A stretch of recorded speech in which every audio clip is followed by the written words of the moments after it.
They love us. Yeah, Mom and Dad are pretty cool. Guys, of course they are, but we can't show it. When Inside Out first premiered in 2015, it received praise for its unique perspective on emotions and how they can influence someone's life. At the time, few children's films were willing to discuss emotional well-being and mental health. The original story included numerous messages about how all emotions have a purpose, and that even negative ones like sadness are necessary parts of the human experience. To this day, people still reference Inside Out for its commentary on how complex emotions can be, and how repressing them can negatively impact someone's life. Recently, the trailer for Inside Out 2 introduced 4 new emotions into Riley's life that will significantly change how she interacts with the world. These 4 emotions, anxiety, envy, embarrassment, and ennui, are new to the world of Inside Out, as in the first film, every emotion we meet about characters outside of Riley has the same core emotions. Examples include children, teenagers, adults, cats, and dogs. Since we've only seen the same 5 emotions at the forefront of everyone's minds, it begs the question, where did Riley's new emotions come from and where will they go? In today's video, we hope to answer those questions with the theory that Riley's new emotions will combine with her old ones, creating a new scope of emotional range and control. I plan for the future. You want to sit with us? These girls are so cool. We can't let her know we're excited. I got this. When the original Inside Out begins, we're introduced to Riley's core emotions as they develop throughout her childhood. Joy explains that she was the first emotion that appeared when Riley was still a newborn. Sadness joins her when Riley begins crying. They're later joined by the other emotions when Riley enters her toddler years and early childhood. Fear manifests because Riley faces uncertain and daunting situations, while disgust helps her realize that she dislikes certain things, like broccoli. Anger even has a role, teaching her to express her displeasure when a situation doesn't go her way. Throughout her childhood, until she turns 13 and is on the cusp of going through puberty, Riley's 5 core emotions remain unchanged. They work together to help her through every situation. However, Riley is an overwhelmingly happy person who enjoys laughing and feels pressured to always have a smile on her face. Due to this, Joy usually has the last word when making decisions about Riley's well-being. In Inside Out, this creates a significant conflict as Riley struggles to cope with moving from Minnesota to San Francisco. While Riley needs to grieve everything she left behind and process the change with sadness, Joy actively tries to make the move seem more exciting, repressing sadness. Sadness can't help trying to help Riley, which accidentally leads to her, Joy, and the core memories traveling from headquarters into long-term memory, where they struggle through Riley's mind to return home. Unfortunately, Riley's emotional state and mental health declined significantly without Joy and sadness, leaving her incapable of coping and falling into a depressive state. The film teaches how important it is for everyone to accept and express their feelings because bottling them up can have serious repercussions. I'm sadness. Oh, hello. I'm Joy.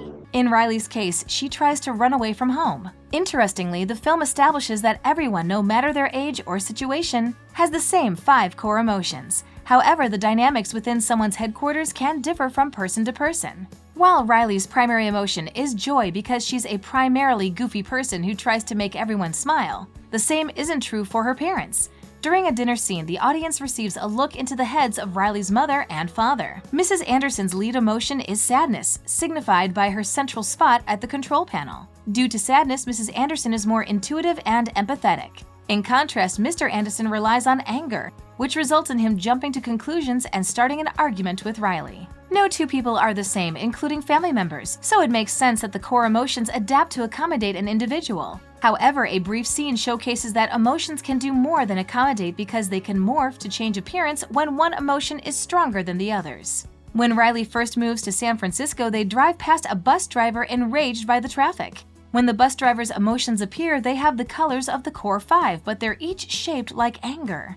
The implication is that the bus driver is always angry even when he feels other emotions like joy and fear. I've got a great idea! Did you even read the contract? Anderson makes her move. Since the first film confirms that emotions can shift and change depending on their intensity, it's reasonable that Riley would develop new emotions in Inside Out 2, provided they connect to the core 5 in some way. In the sequel's trailer, we meet Riley's 4 new emotions, who seem different from the core 5 on the surface but share many similarities. For example, everyone feels fear when faced with new and unpredictable situations, but Riley already expresses traits of anxiety in the original film. On the first day of her new school, Joy tells Fear to compile a list of everything that could go wrong. While he could have condensed his list specifically to the school setting, he included things like falling into quicksand, which would never happen in San Francisco. It seems like Riley worries about impossible scenarios or situations out of her control, as if she feels like a threat could be anywhere, be it quicksand or the teacher asking her to introduce herself. While Joy helps Fear quiet his nervous thoughts, if Riley becomes so afraid about making a poor impression with her new fears, it would make sense if anxiety developed from those fears, manifesting as a new emotion entirely. The same scenario can occur for the other emotions, with disgust claiming they can't talk to the girls in Riley's new class because they're too cool, implying she's envious of their attire or dyed hair. If these feelings of jealousy become more intense, then Riley's new emotion, envy, would form alongside anxiety. It's harder to determine which core emotions ennui and embarrassment stem from. In the trailer, embarrassment often hides away and behaves shyly with the other emotions. Similarly, sadness has a habit of becoming overly despondent when something goes wrong. Since Riley used to suppress her sadness, she may still feel embarrassed when upset, which could lead to this new emotion. I'm envy. Oh, look at your hair. Oh yeah, not happening. Additionally, anger is the least empathetic of Riley's emotions and tends to act first and ask questions later. Since he becomes easily frustrated with situations, he could make it difficult for Riley to focus or find enjoyment in small things, leading to the development of ennui or recurring boredom. One of the reasons Riley's emotions could be intensifying is due to her experiencing puberty. In the epilogue of Inside Out, mind workers arrive to update the control panel, including a button labeled for Riley's puberty. Inside Out 2 starts as Riley turns 13 when teenagers begin experiencing puberty through mental, emotional, and physical changes. In scenes in the trailer, we learn that Riley's core emotions become overpowered and usurped by the new four. So far, it seems like anxiety will become the new antagonist of the franchise, as her misguided desire to help Riley represses the other emotions and leaves her making questionable decisions. However, since the first film taught Joy and Sadness the importance of working together and accepting that all emotions have a purpose, the sequel could expand on it.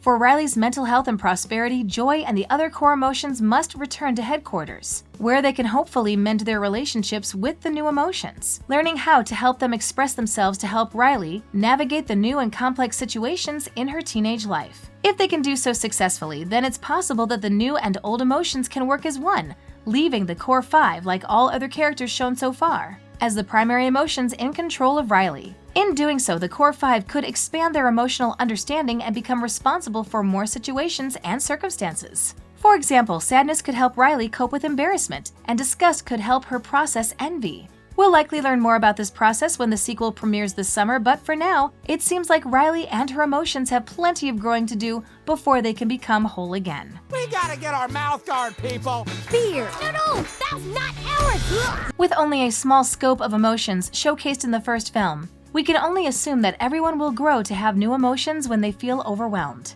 However, adults have found a way to allow them to coexist and operate through the core five emotions. With examples like average fear evolving into anxiety, it makes sense that they can coexist as the same entity, provided they remain in equilibrium with one another. Teenagers are often learning more about themselves where new emotions appear and become stronger than before. The second film explores how Riley will learn to cope and manage with these new feelings, allowing her to express them healthily, even when caused by her core emotions. That's what I'm talking about. Woo! Another perfect day. Thanks for watching. If you enjoyed this video, hit that like button. Subscribe to our channel and turn on notifications to stay updated on our uploads. Mom, Dad, come kiss me goodnight. I know, Be right there. You got to land this.